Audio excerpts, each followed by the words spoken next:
Bismillahirrahmanirrahim. Assalamualaikum warahmatullahi wabarakatuh. Sahabat Quran yang semoga dirahmati oleh Allah Subhanahu wa taala.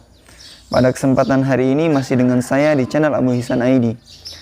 Nah, pada kesempatan hari ini kita akan coba membahas tentang hukum-hukum tajwid seputar surat An-Nasr ya. Di surat An-Nasr ini terdiri dari 3 ayat.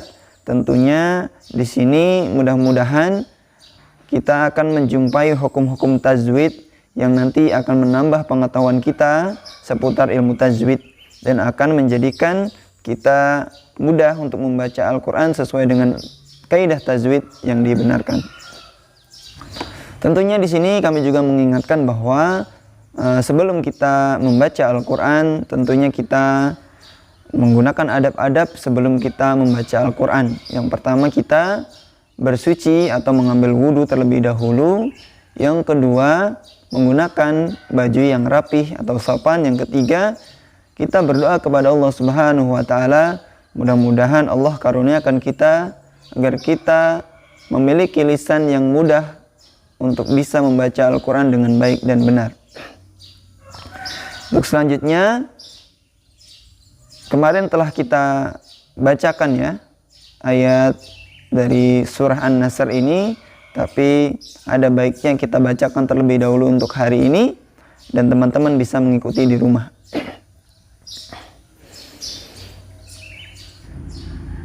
A'udzu billahi minasy syaithanir rajim. Bismillahirrahmanirrahim. Idza jaa nasrullahi wal fath wa ra'aitan nasa yadkhuluna fi dinillahi afwaja fasabbih bihamdi rabbika wastaghfir innahu kana tawwaba. Ya, teman-teman sekalian, di sini kami telah membacakan surah An-Nasr ayat 1 sampai 3. Nah, untuk selanjutnya coba kita akan membahas tentang hukum-hukum tajwid ya seputar surah An-Nasr. Ya, dimulai dari ayat yang pertama. Ya. Di situ kami coba akan sebutkan satu persatu, nanti teman-teman bisa boleh mencatatnya atau boleh mengikutinya ya. Ya, di situ ada kalimat idza ya. Idza setelah huruf zal di situ ada huruf alif. Maka di situ huruf alif adalah salah satu huruf mad. Ya, maka huruf zalnya di situ dibaca panjang 2 harokat. Nah, masuk kalimat yang selanjutnya di huruf jim ya. Ja, ji, ju ya. Di huruf jim. Nah, di situ teman-teman bisa melihat ada tanda kumis ya. Ada tanda kumis, maka di situ dibaca panjang. Namun nanti yang membedakan ya setelahnya itu ada huruf hamzah ya, huruf hamzah. Nah, kemarin kami telah membahas tentang hukum mad jaiz dan hukum mad wajib ya. Nah, di sini kata jaa ya, jaa ya. Nah, di sini adalah satu kata ya, satu kata. Ya. Maka jaa yaitu bermakna datang, maka di situ adalah satu kata. Maka di situ dihukumi mad wajib. Karena jika ada mad tabi'i bertemu dengan huruf hamzah dalam satu kata ya, maka disebut mad wajib ya. Maka di sini kata jimnya yaitu atau huruf jimnya di sini dihukumi mad wajib, dibaca 4 sampai 5 harokat. Nah, untuk yang selanjutnya yaitu nasru. Nasru. Nah, di situ huruf shadnya perhatikan itu jangan sampai kita membaca nasru ya, nasru, tapi nasru. So, si, su, nasru. Nasru ya. Idza jaa nasru. Nasru ya, seperti itu. Nah, untuk yang selanjutnya kita bertemu dengan masuk ke hukum lafzul jalalah. Ya, di sini setelahnya ya, setelah kata nasru bertemu dengan lafzul jalalah. Dan perhatikan kemarin juga kita telah membahas bahwa jika sebelum lafzul jalalah itu berharokat fathah atau dhammah, maka dihukumi dibaca tafkhim atau tebal. Nah, khusus nanti di harokat kasrah sebelum lafzul jalalah, maka huruf lafzul jalalah dihukumi dibaca tarqiq. Nah, untuk kasus ini nasru huruf ra-nya sebelum lafzul jalalah adalah berharokat dhammah, maka lafaz Allahnya dibaca tebal. Nasrullah, nasrullahi, nasrullahi, ya, seperti itu. Seperti itu ya, teman-teman sekalian. Untuk yang selanjutnya di situ ada kata wal fath. Wal fath. Nah, setelah huruf waw di situ ada hukum alif lam. Nah, ya, alif lam jika digunakan maka itu dihukumi alif lam qamariyah. Namun jika dia melebur ke huruf setelahnya, ya, maka dihukumi alif lam syamsiyah, ya. Maka ketika lamnya digunakan di sini maka dihukumi alif lam qamariyah, ya, seperti itu teman-teman sekalian. Nah, untuk yang selanjutnya, ya, ada huruf ha di ujung kalimat, ya. Maka di situ diwaqafkan atau disukunkan huruf ha-nya. Namun tidak dihilangkan tapi tetap dibaca, ya. Bagaimana cara membacanya? Wal fath, wal fath, wal fath, ya. Karena ha termasuk huruf hamz, ya, ada udara yang mengalir, maka di situ kita perhatikan, ya, huruf ha ada udara yang mengalir, ya. Ha, ha, hi, hu, ah, ya, seperti itu. Wal fath. Coba kita baca bersama-sama ya teman-teman sekalian. Idza jaa nasrullahi wal fath. Ya, sekali lagi. Idza jaa nasrullahi wal fath. Ya, seperti itu. Ya. Kita masuk ke ayat yang kedua. Ya, di kalimat yang pertama di situ ada kalimat waro'aita. Ya, waro'aita di situ ada, kita temukan ada ya sukun. Nah, syarat ya sukun nanti bisa menjadikan huruf sebelumnya panjang, ya. Itu ketika dia berharokat kasroh, ya. Maka ketika dia berharokat fathah, ya, perhatikan di sini masuk ke hukum lin, ya. Hukum lin. Maka di sini cara membacanya tidak dipanjangkan, namun dengan, ya, dibaca lin, yaitu menjadi bunyi ai, ya, ai, seperti itu, ya. Nah, huruf lin itu ada dua, yaitu huruf ya sukun ataupun huruf waw sukun.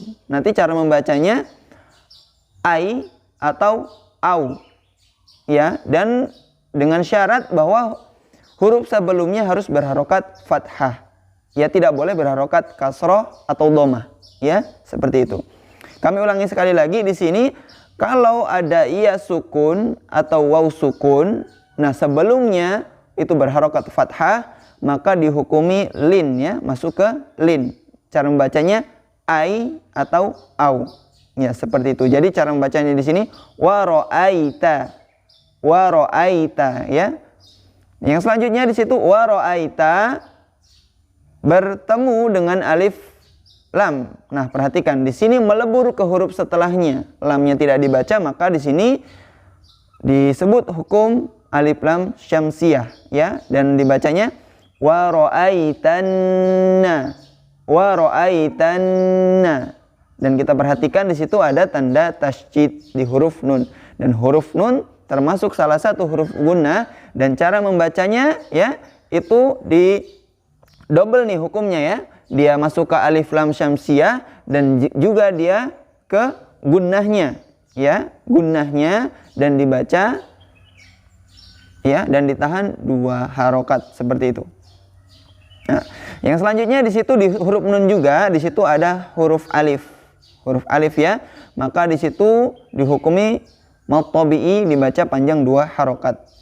Nah, jadi nunnya itu ditekan dan ditahan, ya, 2 harokat dan dipanjangkan 2 harokat, ya, seperti itu. Ya, an-nasa, an-nasa, ya. Wa ra'aitan nasa, ya, wa ra'aitan nasa, ya, seperti itu, ya. Yang selanjutnya huruf sinnya di situ tidak ada yang mempengaruhi, jadi tetap 1 harokat. Langsung kita masuk ke yadkhuluna, yadkhuluna. Ya, di situ ada huruf dal. Karena huruf dal salah satu huruf qalqalah, maka dia dibaca memantul. Yad, yad, ya, yad. Seperti itu. Yang selanjutnya khulu, khulu, ya, khulu, yadkhulu. Di situ lamnya di situ bertemu dengan waw sukun, ya. Dan huruf waw adalah salah satu huruf mat, ya. Maka di situ lamnya dibaca panjang 2 harokat. Ya, yadkhuluna, ya, yadkhuluna, seperti itu. Huruf nunnya tetap pendek karena tidak ada yang mempengaruhi. Nah, di situ ada fi dini, fi dini, ya. Fi di situ berharokat kasrah bertemu dengan ya sukun, ya, maka di situ dihukumi mat tabi'i.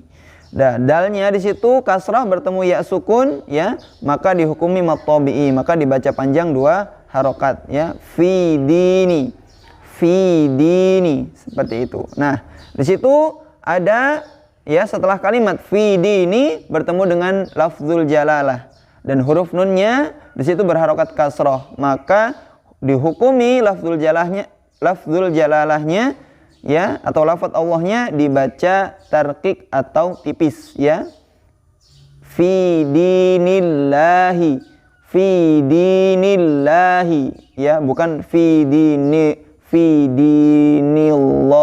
seperti itu, ya. Maka tidak boleh dibaca fi dinillahi, tapi yang tepat fi dinillahi, seperti itu, ya. Yang selanjutnya di kalimat afwaja, ya, afwaja. Wanya di situ berharokat fathah bertemu dengan huruf alif, maka dihukumi mat tabi'i dibaca panjang 2 harokat, ya. Dan huruf jimnya di ujung di situ perhatikan, ya, kawan-kawan, berharokat fathah tain. Nah, di sini ada, ya, yang menjadi pelajaran imla, ya, cara penulisan, ya. Maka penulisan ketika ada huruf yang berharokat fathah tain, maka di ujungnya itu ada tanda huruf alif, ya.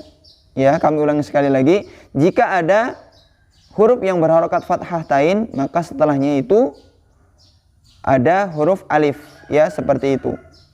Nah, kecuali di dua kasus, yaitu di huruf hamzah dan di huruf ta marbuthah. Maka dia, ya, tidak ada huruf alifnya setelah dia berharokat fathah tain. Nah, huruf jimnya di situ dihukumi mat iwad, ya, mat iwad. Dan dia dibaca panjang 2 harokat, ya, afwaja, afwaja, seperti itu. Ya, kita ulang, coba baca di ayat yang kedua. Wa ra'aitan nasa yadkhuluna fi dinillahi afwaja. Sekali lagi. Wa ra'aitan nasa yadkhuluna fi dinillahi afwaja. Seperti itu, ya. Kita masuk ke ayat yang ketiga, ya, sahabat Quran sekalian. Ya.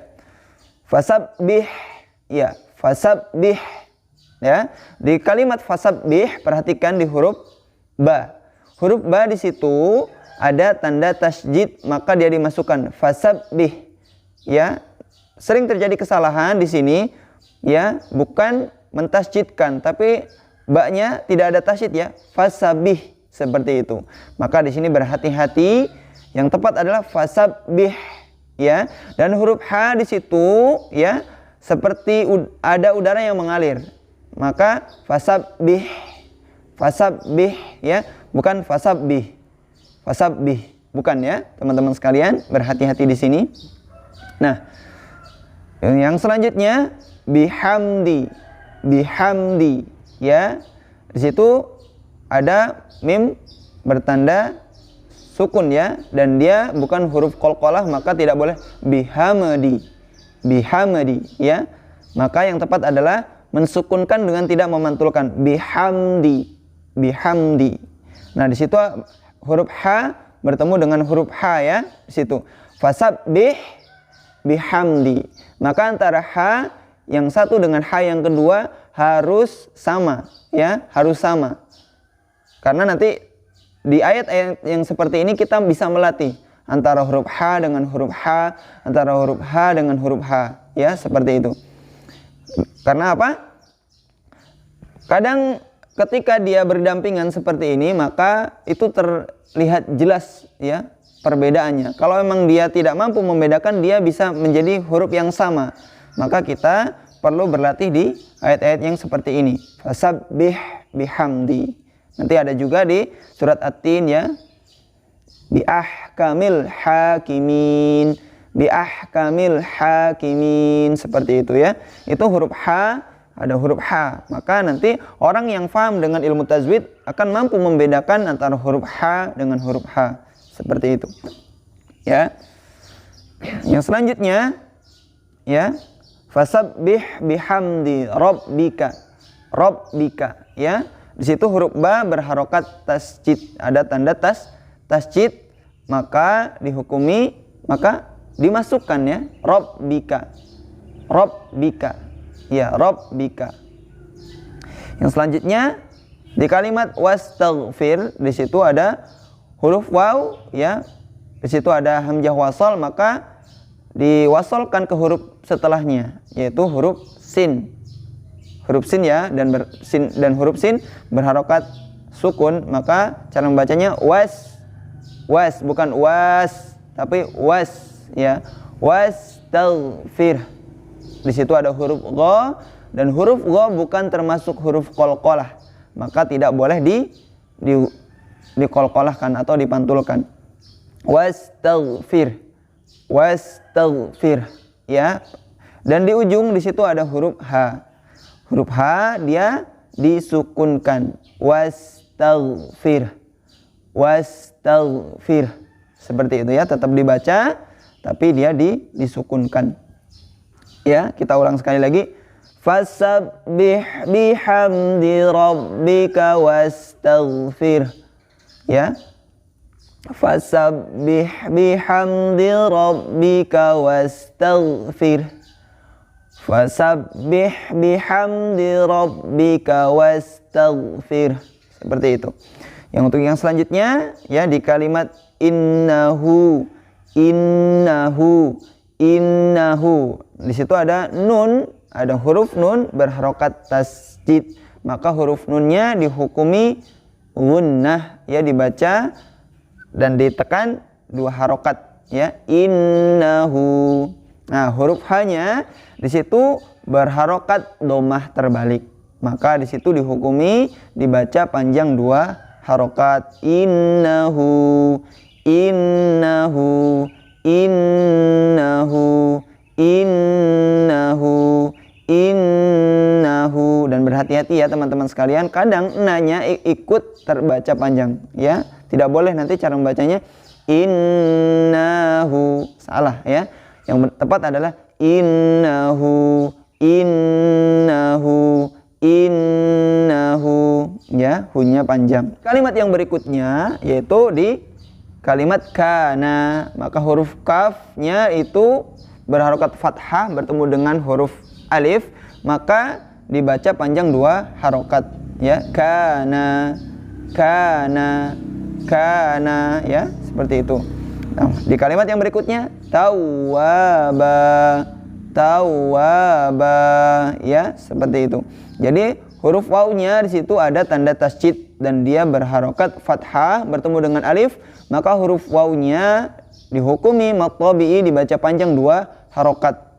Nah, yang selanjutnya di huruf yang terakhir, di huruf ba, seperti yang kami jelaskan tadi bahwa ketika di ujung ya dan dia berharokat fathah tain, maka di situ kecuali huruf hamzah ya dan ta marbutoh, di situ tidak ada alifnya, maka cara membacanya adalah dengan membaca panjang 2 harokat. Nah, di sini dihukumi mad iwad ya. Mad iwad itu di ujung ya, seperti ayat yang kedua tadi afwaja. Ya, maka di ayat yang ketiga itu pun dihukumi mad iwad, maka dibaca panjang 2 harokat ya. Kita ulang ya, kita baca sekali lagi di ayat yang ketiga. Fasabbih bihamdi rabbika wastaghfir innahu kana tawwaba. Ya, sekali lagi. Fasabbih bihamdi rabbika wastaghfir innahu kana tawwaba. Alhamdulillahirabbil alamin. Sahabat Quran yang semoga dirahmati oleh Allah Subhanahu wa taala. Pada kesempatan hari ini kita telah membahas hukum-hukum tajwid seputar surat An-Nasr. Mudah-mudahan Allah Subhanahu wa taala memberikan kita kemudahan untuk bisa membaca Al-Qur'an dengan lancar. Dan mudah-mudahan Allah Subhanahu wa taala menjadikan lisan kita untuk mudah bisa mempelajari Al-Qur'an. Allahumma faqihna fid din, Allahumma faqihna bil Qur'an. Allahumma faqihna bil Qur'an, Allahumma faqihna bil Qur'an ya. Mudah-mudahan Allah Subhanahu wa taala fahamkan kita dengan Al-Qur'an ya, seperti itu. Mudah-mudahan apa yang kita bahas pada kesempatan ini bermanfaat, dan mudah-mudahan dari channel Abu Ihsan ID bisa memberikan konten-konten yang setiap harinya bermanfaat. Jangan lupa klik tombol like dan share jika video ini bermanfaat, dan jangan lupa klik tombol subscribe untuk mendukung channel ini, dan nyalakan tombol loncengnya agar teman-teman sekalian bisa mendapatkan notifikasi setiap harinya. Kurang lebihnya saya mohon maaf, dan saya akhiri. Assalamualaikum warahmatullahi wabarakatuh.